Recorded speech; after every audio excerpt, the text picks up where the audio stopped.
Link ಕಳಿಸ್ತಾರೆ, open ಮಾಡಿದ್ರೆ account ಖಾಲಿ. ಉತ್ತರ ಭಾರತದಿಂದ ಒಬ್ಬೊಬ್ಬರಿಗೆ 100 ರಿಂದ 200 ಸಿಮ್ ಬರ್ತಿವೆ. ಬೆಂಗಳೂರು ಪೊಲೀಸರಿಗೆ ತಲೆನೋವಾಗಿದ್ದಾರೆ ಸೈಬರ್ ವಂಚಕರು. ಸೈಬರ್ ದೋಖಾ ಯಾವ ರೀತಿಯಾಗಿ ಆಗ್ತಾ ಇದೆ ಅನ್ನೋದು ಪ್ರತಿನಿತ್ಯ ನಾವು ನೋಡ್ತಾ ಇರ್ತೀವಿ. ಅದೇ ರೀತಿಯಾಗಿ ಈಗ ಬೆಂಗಳೂರು ಪೊಲೀಸರಿಗೆ ಸೈಬರ್ ವಂಚಕರು ತಲೆನೋವಾಗಿ ಮಾರ್ಪಾಡಾಗಿದ್ದಾರೆ. ಬೆಂಗಳೂರು ಸೇರಿದಂತೆ ರಾಜ್ಯದಾದ್ಯಂತ ಸೈಬರ್ ವಂಚನೆ ಪ್ರಕರಣಗಳು ಜಾಸ್ತಿ ಆಗ್ತಿವೆ. ಈ ಕೇಸ್ಗಳನ್ನ ಸಾಲ್ವ್ ಮಾಡೋದು ಕೂಡ ಪೊಲೀಸರಿಗೆ ದೊಡ್ಡ ಸವಾಲಾಗಿದೆ. ಇದಕ್ಕೆ ಕಾರಣ ಬೇರೆಯವರ ಹೆಸರಿನ ಸಿಮ್ ಅನ್ನ ಅವರು ಬಳಕೆ ಮಾಡ್ತಾ ಇರೋದು ವಂಚಕರು. ಒಬ್ಬೊಬ್ಬರಿಗೆ 100 ರಿಂದ 200 ಸಿಮ್ ಬರ್ತಾ ಇದೆ.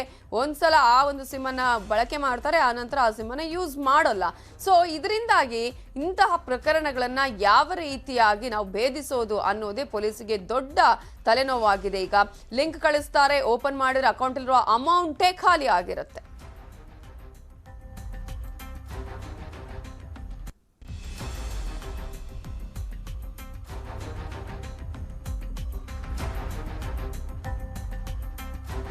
ಸೈಬರ್ ವಂಚನೆಯಲ್ಲಿ ಹಲವಾರು ವಿಧದಲ್ಲಿ ವಂಚನೆ ಮಾಡ್ತಾರೆ. ಆದರೆ ಮುಖ್ಯವಾಗಿ ನಮಗೆ ಫೇಕ್ ಸಿಮ್ ಕಾರ್ಡ್ಸ್ ಇದ್ದು ಮತ್ತೊಂದು ಫೇಕ್ ಅಕೌಂಟ್ಗಳದ್ದು.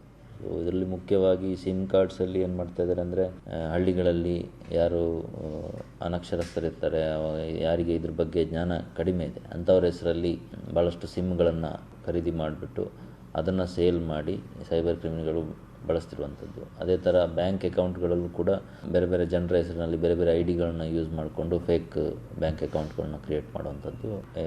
ಈ ಉತ್ತರ ಭಾರತದ ಕೆಲವು ರಾಜ್ಯಗಳಲ್ಲಿ ದೆಹಲಿ ಮತ್ತು ಸುತ್ತಮುತ್ತ, ಹಾಗೆ ವೆಸ್ಟ್ ಬೆಂಗಾಲ್, ಜಾರ್ಖಂಡ್, ಆಮೇಲೆ ಈಶಾನ್ಯ ರಾಜ್ಯಗಳು ಪ್ಲೇಸಸ್ಸಲ್ಲಿ ಇರುವಂಥ ಜನರ ಹೆಸರಿನಲ್ಲಿ ಸಿಮ್ ಕಾರ್ಡ್ಗಳು ಮತ್ತು ಅಕೌಂಟ್ಗಳು ಬಳಕೆ ಆಗ್ತಿರೋದು ಗೊತ್ತಾಗ್ತಿದೆ. ಭಾಳಷ್ಟು ಕೇಸಸ್ ಪತ್ತೆ ಆಗ್ತಾ ಇದ್ದಾವೆ. ಆದರೆ ಇಲ್ಲಿ ಬೇರೆ ಬೇರೆ ರಾಜ್ಯಗಳಲ್ಲಿ, ಕೆಲವೊಂದು ಸಲ ಬೇರೆ ದೇಶಗಳಲ್ಲಿ ಇವರು ಕೂತು ಆಪರೇಟ್ ಮಾಡುವಂಥದ್ದು. ಇದರ ಬಗ್ಗೆ ಇನ್ನಷ್ಟು ಡೀಟೇಲ್ಸ್ ಕೊಡೋದಕ್ಕೆ ನಮ್ಮ ರಿಪೋರ್ಟರ್ ಮಂಜುನಾಥ್ ಈಗ ನೇರ ಸಂಪರ್ಕದಲ್ಲಿ ಜಾಯ್ನ್ ಆಗಿದ್ದಾರೆ. ಮಂಜುವಾರಿಯ, ಈಗ ಸೈಬರ್ ಪ್ರಕರಣಗಳ ಸಂಖ್ಯೆ ಜಾಸ್ತಿ ಆಗ್ತಾ ಇದೆ, ಆದರೆ ಜನ ಹೇಳೋದು ಸಾಲ್ವ್ ಆಗ್ತಾ ಇಲ್ಲ, ನಮಗೆ ಇದರಿಂದ ಯಾವುದೇ ರೀತಿಯ ಸೊಲ್ಯೂಷನ್ ಸಿಗ್ತಾ ಇಲ್ಲ ಅಂತ ಹೇಳಿ. ಪೊಲೀಸರಿಗೆ ಇರುವಂತಹ ಚಾಲೆಂಜಸ್ ಏನು?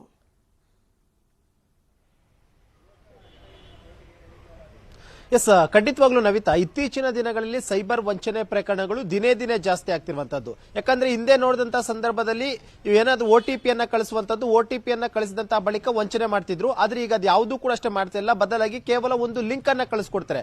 ಆ ಒಂದು ಲಿಂಕ್ ಅಲ್ಲಿ ಯಾವ ರೀತಿಯಾಗಿರುತ್ತೆ ಅಂದ್ರೆ, ಉದ್ಯೋಗ ಬೇಕಾದಂತಹ ಪಕ್ಷದಲ್ಲಿ ಆ ಒಂದು ಲಿಂಕ್ ಅನ್ನು ಓಪನ್ ಮಾಡಿ ಅಂತಿರುತ್ತೆ. ಜೊತೆಗೆ OTTಯ ಒಂದು ಆಪ್ ಗಳೇನಾದ್ರೂ ಉಚಿತವಾಗಿ ಪಡಿಬೇಕಂತ ಪಕ್ಷದಲ್ಲಿ ಆ ಒಂದು ಲಿಂಕ್ ಅನ್ನ ಓಪನ್ ಮಾಡಿ ಅಂತಿರುತ್ತೆ.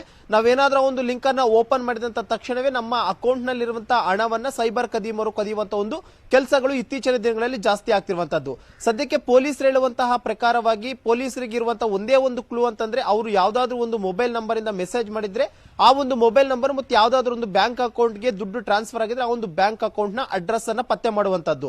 ಇದನ್ನ ಪತ್ತೆ ಮಾಡ್ತಾ ಹೋದಂತಹ ವೇಳೆಯಲ್ಲಿ ಉತ್ತರ ಪ್ರದೇಶ, ಪಶ್ಚಿಮ ಬಂಗಾಳ, ಜಾರ್ಖಂಡ್, ದೆಹಲಿಯ ಈ ಒಂದು ಭಾಗದಲ್ಲಿರುವಂತಹ ಒಂದಷ್ಟು ಅಡ್ರೆಸ್ ಗಳನ್ನ ಹುಡ್ಕೊಂಡು ಪೊಲೀಸರು ಹೋಗ್ತಿದ್ದಾರೆ. ಆ ಒಂದು ಅಡ್ರೆಸ್ ಗಳನ್ನು ಹೋದಂತಹ ವೇಳೆಯಲ್ಲಿ ಅನಕ್ಷರಸ್ಥರನ್ನ ಪೊಲೀಸರಿಗಾಗಲೇ ಸಂಪರ್ಕ ಮಾಡ್ತಿರುವಂತದ್ದು. ಯಾಕಂದ್ರೆ ಇಲ್ಲಿ ಸೈಬರ್ ಕದಿಮರು ಅವರ ಬಳಿಯಿಂದ ಒಂದಷ್ಟು ಫಿಂಗರ್ ಪ್ರಿಂಟ್ಸ್ ಅನ್ನ ತೆಗೆದುಕೊಂಡು ಅವರ ಹೆಸರಿನಲ್ಲಿ ನಕಲಿಯಾಗಿ ಸುಮಾರು 15 ರಿಂದ 20 ಒಬ್ಬೊಬ್ಬರ ಹೆಸರಿನಲ್ಲಿ ಸಿಮ್ ಕಾರ್ಡ್ ಗಳನ್ನ ಖರೀದಿ ಮಾಡ್ಕೊಂತಾರೆ. ಖರೀದಿ ಮಾಡಿದಂತ ಸಿಮ್ ಕಾರ್ಡ್ ಗಳನ್ನ ಒಬ್ಬೊಬ್ಬ ಸೈಬರ್ ವಂಚಕ ಸುಮಾರು 150 ರಿಂದ 200 ಸಿಮ್ ಕಾರ್ಡ್ ಗಳನ್ನ ಬೇರೆ ಬೇರೆ ರಾಜ್ಯಗಳಿಂದ ಕರ್ನಾಟಕಕ್ಕೆ ತರಿಸ್ಕೊಂತಾರೆ. ಕರ್ನಾಟಕಕ್ಕೆ ತರಿಸ್ಕೊಂಡು ಇಲ್ಲಿ ಸೈಬರ್ ವಂಚನೆಯನ್ನ ಮಾಡ್ತಾರೆ. ಒಂದು ವಂಚನೆ ಆದಂತ ಬಳಿಕ ಒಂದು ಸಿಮ್ ಕಾರ್ಡ್ ಅನ್ನ ಯೂಸ್ ಮಾಡ್ಕೊಂಡು ಅದನ್ನ ಬಿಸಾಡ್ತಾರೆ. ಜೊತೆಗೆ ಈ ಒಂದು ನಕಲಿ ಸಿಮ್ ಕಾರ್ಡ್ಗಳು ಮತ್ತೊಂದು ಕಡೆ ಈ ಒಂದು ಅಕೌಂಟ್ಗಳಿದೆ. ಇದನ್ನ ಪತ್ತೆ ಮಾಡುವಲ್ಲಿ ಎಲ್ಲೋ ಒಂದು ರೀತಿ ಪೊಲೀಸರಿಗೆ ದೊಡ್ಡ ಮಟ್ಟದ ಚಾಲೆಂಜಿಂಗ್ ಅಂತ ಅನ್ಸಿದೆ. ಯಾಕಂದ್ರೆ ಪೊಲೀಸರು ಎಷ್ಟೇ ಪ್ರಯತ್ನವನ್ನ ಮಾಡ್ತಾ ಇದ್ರು ಕೂಡ ಅಷ್ಟೇ, ಆ ಒಂದು ಮೊಬೈಲ್ ನಂಬರ್ ನ ಜಾಡಿ ಹಿಡಿದು ಹೋಗ್ತಾರೆ, ಇಲ್ಲ ಅಥವಾ ಅದು ಒಂದು ಅಡ್ರೆಸ್ ಅನ್ನ ಜಾಡಿ ಹಿಡಿದುಕೊಂಡು ಹೋಗ್ತಾರೆ, ಇಲ್ಲ ಅಂದ್ರೆ ಅಕೌಂಟ್ ಡೀಟೇಲ್ಸ್ ಅನ್ನ ಇಟ್ಕೊಂಡು ಹೋಗ್ತಾರೆ. ಆದ್ರೆ ಅಲ್ಲ ಹೋದಂತ ಸಂದರ್ಭದಲ್ಲಿ ಯಾವುದೇ ಸೈಬರ್ ವಂಚಕರು ಕೂಡ ಅಷ್ಟೇ ಸಿಗ್ತಾ ಇಲ್ಲ. ಬದಲಾಗಿ ಆ ಒಂದು ಅಡ್ರೆಸ್ ಪ್ರೂಫ್ ಇರುವಂತಹ ವ್ಯಕ್ತಿಗಳು ಸಿಗ್ತಾರೆ. ಆ ಒಂದು ವ್ಯಕ್ತಿಗಳು ಈ ಒಂದು ಸೈಬರ್ ವಂಚನೆಗೂ ಯಾವುದೇ ರೀತಿಯಂತ ಒಂದು ಸಂಬಂಧಗಳು ಕೂಡ ಇರೋದಿಲ್ಲ.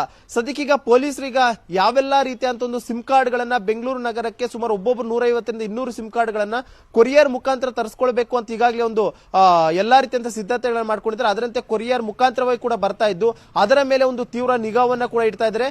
ಆದಷ್ಟು ಸಾರ್ವಜನಿಕರಿಗೆ ಪೊಲೀಸರು ಮನವಿಯನ್ನ ಮಾಡ್ತಿರುವಂತದ್ದು. Okay, thank you Manju Arya.